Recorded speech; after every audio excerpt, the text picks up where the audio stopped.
அந்த நிகழ்ச்சியில தமிழ்தாய் வாழ்த்து 3வது இடத்துக்கு தள்ளப்பட்டிருக்கு.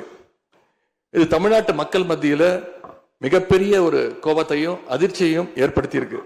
அதை எதிர்கட்சிகள் எல்லோரும் விமர்சிச்சிருக்கிறோம்.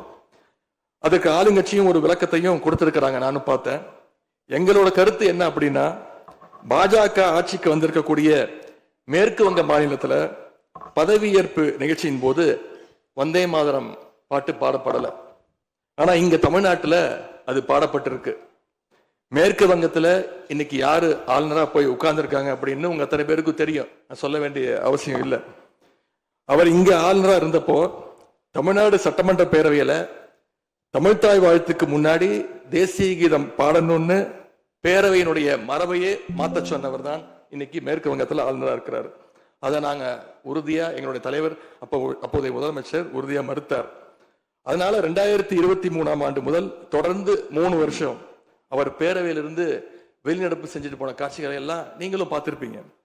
இதன் மூலமா நாங்க சொல்ல வர்றது, அடுத்து விரைவிலேயே இந்த பேரவையில ஆளுநர் உரை நிகழ்த்த இருக்கிறார். ஆகவே ஏற்கனவே உங்களுடைய அரசனுடைய பதவியேற்பு விழாவில் நடந்த அந்த சம்பவம், அந்த தவறு மீண்டும் இந்த பேரவையில நடப்பதற்கு நீங்க அனுமதிக்க கூடாது, நாங்கள் அனுமதிக்க மாட்டோம். பேரவையில் மட்டுமல்ல, தமிழ்நாட்டில் நடக்கக்கூடிய எந்த நிகழ்ச்சியாக இருந்தாலும் சரி, அரசு நிகழ்ச்சியாக இருந்தாலும் சரி, எந்த நிகழ்ச்சியாக இருந்தாலும் சரி, தமிழ்தாய் வாழ்த்து என்றைக்கும் 2வது இடத்திற்கு நாம தள்ளி போக விடக்கூடாது.